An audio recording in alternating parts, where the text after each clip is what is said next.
Kemudian Rasul mengatakan diyarukum tuktab atharukum, sejauh apapun rumah kalian maka perjalanan kalian menuju ke masjid dari rumah tersebut dicatat pahala oleh Allah Subhanahu wa taala.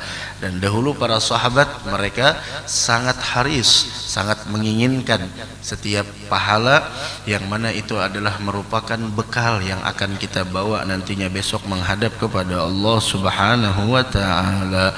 Kemudian yang terakhir yaitu bahwasanya intidharus salati ba'das salah.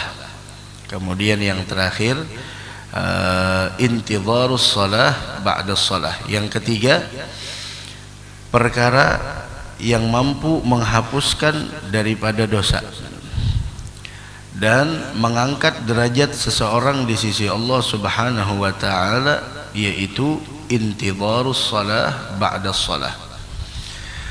Menunggu datangnya waktu salat, menunggu datangnya waktu salat setelah melaksanakan salat. Dan ini adalah merupakan baik dia itu berada di masjid menunggu datangnya waktu salat yang berikutnya, atau di tempat di rumahnya. Intidharus salah ba'das salah, baik dia berada di masjid. Biasanya kita antara maghrib dan isya, maka dari karenanya sering kita ingatkan bahwa ketika pengajian antara maghrib dan isya, niatkan bahwasanya duduknya kita di masjid di samping mempergunakan waktu yang mulia antara maghrib dan isya, mempergunakan umur juga, duduknya kita menunggu datangnya waktu salat. Itu adalah niat. Itu adalah niat, karena hal yang semacam ini tidak akan pernah kita dapatkan pahalanya melainkan apabila kita niatkan.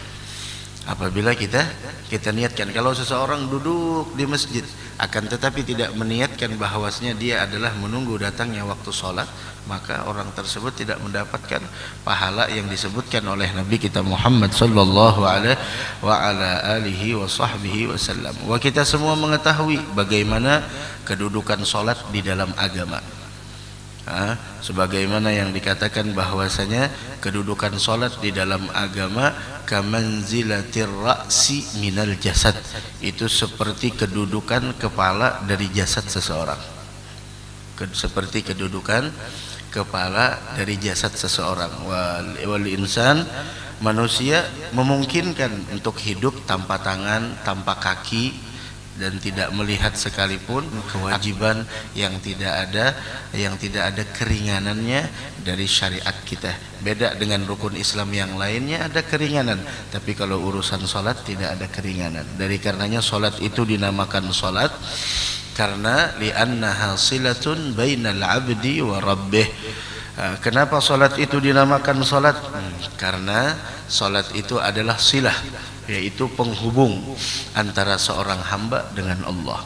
Dan siapa orang yang memperbaiki hubungannya dengan Allah Subhanahu wa taala, maka Allah akan memperbaiki urusan dunianya.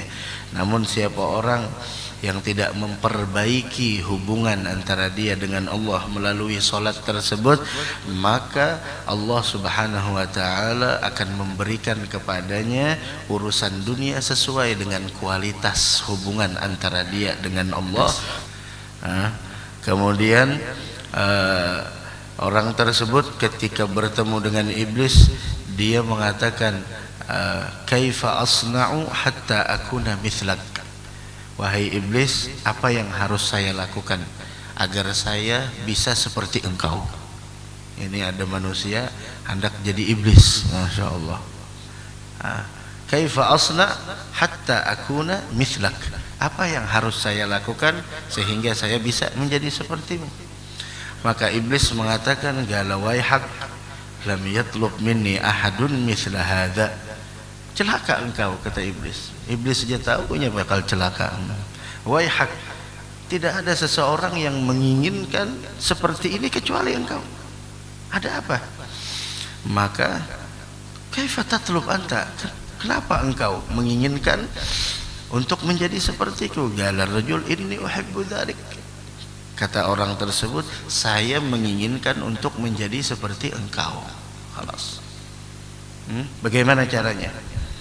Kemudian iblis mengatakan, ama in aradta an takuna mithli, apabila engkau ingin seperti aku, kata iblis, fatahawan bis shalah.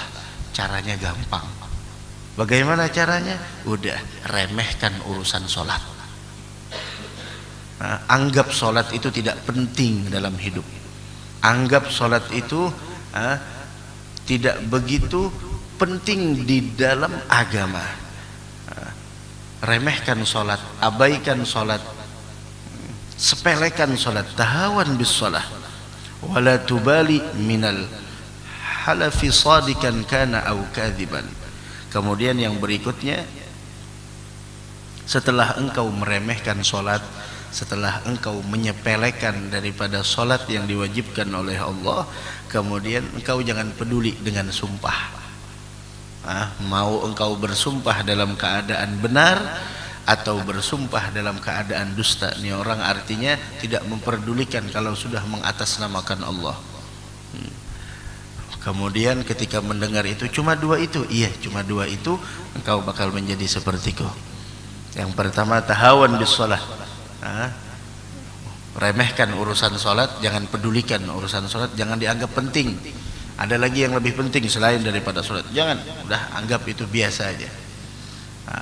Kemudian setelah itu, jangan peduli dengan sumpah, mau dia dalam keadaan benar ataupun dusta. Maka orang tersebut mengatakan, lagat ahadtullaha alla ada as-salah. Maka jawabannya, wahai iblis, saya dari sekarang berjanji kepada Allah Subhanahu wa ta'ala, mulai detik ini saya tidak akan pernah meninggalkan sholat. Bingung iblis, saya tidak akan pernah meninggalkan sholat. Wala, dan saya ahlifu yaminan abada, dan saya tidak akan pernah bersumpah selama-lamanya. Maka iblis langsung menyesal dan mengatakan, ma ta'lam ahadun minni bil ihtiyali ghairaka. Tidak ada orang yang bisa menipuku kecuali engkau, kata iblis. Wa ana ahadtullah alla ansaha adamiyan gat, dan saya bersumpah kepada Allah, dari sekarang tidak akan pernah lagi memberikan nasihat kepada manusia. Ada iblis kena prank pada saat itu. Ini iblisnya kena prank orang pada saat itu, sehingga waliyadzubillah subhanahu wa ta'ala, orang yang meninggalkan sholat, menyepelekan sholat, maka orang tersebut sama seperti iblis, waliyadzubillah subhanahu wa ta'ala. Dari karena itu begitu besar ini urusan sholat. Dari karenanya disebutkan sholat itu adalah mardatul lirrabb, membuat Allah ridha. Dan sholat itu adalah kesukaan para malaikat. Sholat itu adalah jalannya para anbiya. Dan sholat itu adalah merupakan cahaya ma'rifat. Dan sholat itu adalah pondasi iman. Dan sholat itu adalah merupakan segala doa dikabulkan, amal diterima. Dan sholat itu menjadikan rizki kita tambah barokah.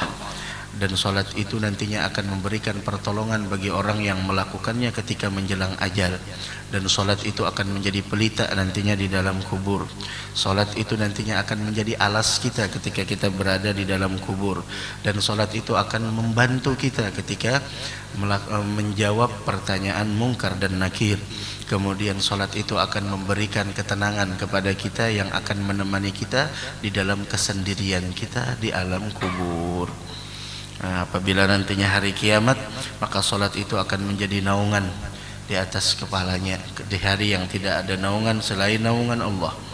Kemudian itu akan menjadi sebuah pakaian yang akan menutupi segala auratnya, dan dia akan menjadi mahkota di atas kepalanya dan menjadi cahaya yang ada di hadapannya, dan menjadi sebuah sitran, yaitu menjadi penutup antara dia dengan neraka. Dan itu adalah merupakan hujjah, yaitu sebuah bukti bahwasanya dia adalah orang yang beriman di hadapan Allah Subhanahu wa ta'ala. Begitu juga salat adalah merupakan amal ibadah yang begitu berat di dalam timbangan dan menjadikan seseorang mampu melintasi sirat, dan adalah salat merupakan kunci untuk menuju surganya Allah Subhanahu wa taala, karena di dalam salat terdapat tasbih, terdapat tahmid, terdapat tamjid, terdapat taqdis, terdapat ta'zim, dan juga bacaan Al-Quran serta doa. Dan amalan-amalan semua itu dilakukan dalam satu waktu, sehingga salat mempunyai kedudukan yang sangat tinggi di sisi Allah Subhanahu wa taala. Mudah-mudahan Allah berikan kepada kita keistiqamahan untuk melaksanakan salat 5 waktu, dan semoga anak-anak kita termasuk anak-anak yang rajin melaksanakan salat, sehingga ketika anak-anak kita mereka konsisten di dalam melaksanakan salat, maka kita tidak khawatir terhadap kehidupannya. Ini orang tua apabila telah setiap orang tua apabila telah menanamkan azamatus shalah, keagungan salat di dalam hati anak-anaknya, sehingga anak-anaknya merasakan bahwasanya salat itu adalah bagian terpenting dalam hidupnya, tidak ada yang lebih penting daripada salat, maka orang tua yang semacam itu telah sukses menanamkan keagungan salat di dalam diri anak-anak mereka. Maka orang tua itu tidak perlu cemas dan khawatir lagi tentang kehidupan yang akan dijalani oleh anak-anaknya setelah sepeninggal orang tuanya tersebut. Kenapa? Karena setiap orang yang menjadikan salat adalah bagian terpenting dalam hidupnya, maka kehidupan dunianya akan diperbaiki oleh Allah Subhanahu wa taala. Tapi ketika orang tua gagal menanamkan azamatus shalah, yaitu keagungan salat di dalam diri anak-anak kita, itu yang kasihan nantinya anak-anaknya menjalani kehidupan penuh dengan berbagai macam rintangan, penuh dengan berbagai macam cobaan. Sedangkan hidup, yang namanya hidup pasti ada ujian. Tidak ada orang yang hidup tidak diuji, namun ujian tersebut akan menjadi redam semuanya apabila kita iringi dengan mengingat Allah Subhanahu wa taala dengan cara salat. Dari karenanya Rasul sallallahu alaihi wasallam apabila tertimpa sesuatu yang tidak beliau sukai, beliau mengatakan, arihna biha ya Bilal, tenangkan kami dengan suara azanmu wahai Bilal, tenangkan kami dengan suara azanmu wahai Bilal. Bahkan salah satu wasiat yang disebut oleh Nabi Muhammad sebelum wafat terhadap kita sebagai umat beliau, yaitu adalah as-salat, salat jangan ditinggalkan. Dari karenanya disebutkan tuh orang yang melaksanakan salat 5 waktu, Allah Subhanahu wa taala akan berikan kemuliaan baginya. Akan Allah berikan 5 kemuliaan orang yang istiqamah melaksanakan salat 5 waktu. Yang pertama apa? Kesempitan hidup diangkat oleh Allah. Ini kesempitan hidupnya diangkat asalkan dia sholat. Dan yang menjadikan orang sempit itu ketika dia jauh dari Allah, menjadikan dia sempit ketika dia jauh dari Allah, dan menjadikan dia lapang, tenang, bahagia ketika dia dekat dengan Allah. Kemudian yang kedua, orang yang istiqamah dalam sholat 5 waktu, di samping kehidupannya dilapangkan oleh Allah. Kemudian yang kedua, azab kubur diangkat oleh Allah, diangkat azab kubur. Kemudian yang ketiga, Allah akan memberikan catatan amal dengan tangan kanannya. Kemudian yang keempat, dia akan melintasi sirat seperti kilat yang menyambar. Dan yang kelima, dia akan masuk surga bighairi hisab. Ada orang yang konsisten melaksanakan sholat. Dari karenanya yang punya karyawan, jangan sampai karyawannya melalaikan sholat. Rasanya tidak ada syariat yang menganjurkan kita untuk memukul anak kita, melainkan ketika dia meninggalkan salat. Allimu auladakumus salata li sab' wadribu. Pukul, kata Nabi Muhammad, kalau dia meninggalkan salat ketika umur 10 tahun. Perhatikan. Yang lain kayaknya ada salat, rukun Islam yang lainnya zakat, kemudian puasa, haji bagi yang mampu. Yang tidak mampu jangan dipaksakan, apalagi sampai ngutang. Berhutang dulu, habis itu habis haji bayar. Masya Allah. Umroh ngutang dulu baru bayar. Jangan. kasihan. Lebih baik yang mampu bismillah, yang ada mampu jangan dipaksa-paksakan. Nah, harapan sidin berhutang begitu umroh sampai umroh meninggal di sana hutang bebas. La ilaha illallah. Nah, jangan. Lebih baik ambil aman aja dah, ambil aman, jangan dipaksa-paksakan. Jangan dipaksa-paksakan sesuatu yang memang kita tidak mampu, ya sudah. Karena yang namanya haji man istata'a ilaihi sabila, kecuali ada barang yang mungkin kita jual nominalnya sesuai dengan angka keberangkatan tersebut, ya mungkin silahkan jual, itu tidak jadi masalah. Nah, la ilaha illallah. Adapun orang yang meremehkan sholat, maka Allah subhanahu wa ta'ala akan menyiksanya dengan 12 siksaan. 3 siksaan di dunia, 3 siksaan menjelang wafat, 3 siksaan di dalam kubur, dan 3 siksaan nantinya di hari kiamat. 12 siksaan yang disiapkan oleh Allah bagi orang yang meremehkan sholat. Waliyadzubillah subhanahu wa ta'ala.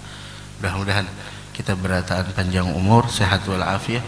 InsyaAllah kita jelaskan 12 perkara tersebut di pertemuan yang akan datang. Mudah-mudahan Allah subhanahu wa ta'ala menjadikan kita hamba yang senantiasa mengagungkan segala perintah Allah subhanahu wa ta'ala, dan mudah-mudahan Allah subhanahu wa ta'ala memberikan kepada kita kesehatan, keafiatan, panjang umur, istiqamah dalam taat ibadah, diluaskan rezeki yang halal, dihindarkan dari bala musibah, dan semoga Allah subhanahu wa ta'ala wafatkan kita semua dalam keadaan husnul khatimah. Taqabbalallahu minkum.